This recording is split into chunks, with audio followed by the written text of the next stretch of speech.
Hello everyone, this lesson is all about how did people react to the Vietnam War. So we found out in the other lesson that the Vietnam War was quite a controversial war and that sadly lots of people on both sides died. One of the most costly wars the Americans have fought in. So the first thing to look at is to study this source. Now this is a really interesting source to think about how people reacted to the Vietnam War, and it's a cartoon and it's called Name a Clean One.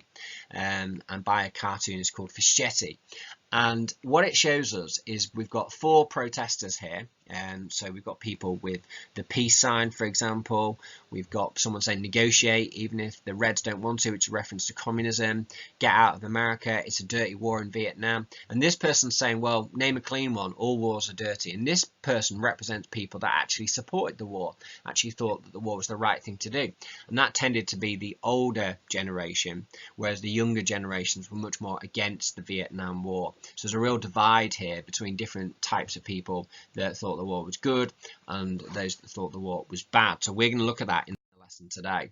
So we're going to think about the question, how did people in the USA react to the Vietnam War, and evaluate the impact of that as well, and think about some of the issues to do with the Vietnam War.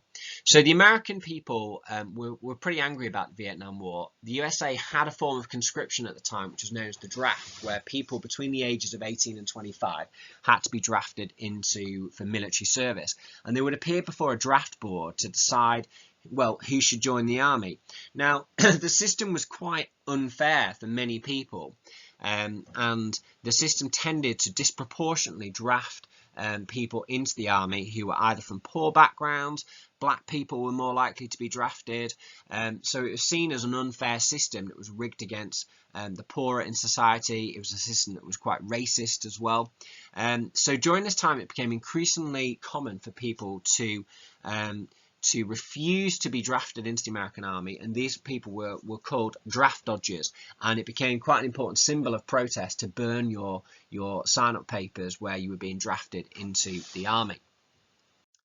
And in 1967, Muhammad Ali, the famous boxer, real name Cassius Clay, he famously refused the draft, and he was punished for that. He had his boxing title taken away, but he became a big form of opposition, a symbol of opposition to the draft and fighting in the war in Vietnam. So the started to become, particularly as President Johnson, as we found out last time, escalated the war. By the end of the 1960s, there was lots of protest against the Vietnam War. Now, this was an era, the 1960s, where there was a lot of protest. We know about the civil rights movement. We know about people like Martin Luther King, for example, made his I Have a Dream speech in 1963. Now, in November 1969, 250,000 people gathered in Washington, D.C. for a call to an end to the war. There were lots and lots of protests across America in the late 1960s. And one of the reasons is this was one of the first wars that was properly covered by TV.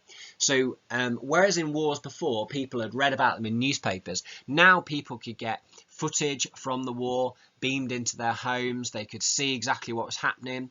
There were some iconic photos that were produced during this time that showed the damage. So people learned about what's happening in the war, and news presenters like Walter Cronkite, who's pictured there, kept people informed of exactly what was happening during this time. So it was one of the first very much wars that was portrayed by the media. Another famous protest event was John Lennon from the Beatles. Now, him and what was called his Plastic Ono band produced an anti-war song called Give Peace a Chance in 1969. He had one of his famous what was called bed-in protests, where he stayed in bed in order to protest against the Vietnam War. And this song became a huge symbol of the anti-war movement in America in the 1960s. So huge protests across America. President Johnson, often called a war criminal, huge protests against him. He didn't win re-election in the American presidential election in 1968, and the person who became president in 1969 was President Nixon, and he promised to start to withdraw American forces from Vietnam. So lots and lots of anti-war protests during this time. There was anger against the war as well, especially when people found out about something called the My Lai Massacre, where some American soldiers, including an individual called Lieutenant William Calley, basically went into an unarmed village and killed 500 unarmed civilians, provoking, of course, outrage and disgust. So there were events like that that really helped to change public opinion, because at the start of the war, most people were behind and supportive of the Vietnam War, but by the late 1960s, there were just more and more people that were against the conflict in Vietnam. However, it's worth saying that there were still people that throughout the war supported it. In 1970, there were the so-called Hard Hat riots that took place in New York, with lots of people like construction workers involved in that, protesting in favour of the war. And in 1969, you can watch a video of this speech, President Nixon made his very famous silent majority speech. So he said just because there were lots of people out in the streets protesting didn't mean that there wasn't a silent majority of people that actually were in favour of the war. And this is what he said in his speech. And so tonight, to you, the great silent majority of my fellow Americans, I ask for your support. The more support I can have from the American people, the sooner that pledge can be redeemed. For the more divided we are at home, the less likely the enemy is to negotiate. North Vietnam cannot defeat or humiliate the United States. Only the Americans can do that. There was also a very controversial event in Kent State University on the 4th of May when National Guardsmen opened fire on student protesters, and this led to 4 students actually being killed. So again, some of these events were very, very famous in terms of how people reacted to the Vietnam War. In the end, 58,200 American soldiers were killed. Over 2 million Vietnamese people died during the Vietnam War. So it's a tragic and awful event in history. The Americans spent $120 billion on the war. And in the end, in 1965, President Nixon withdrew all American soldiers from Vietnam, and Vietnam united under communist leadership. So in the end, it was a failure.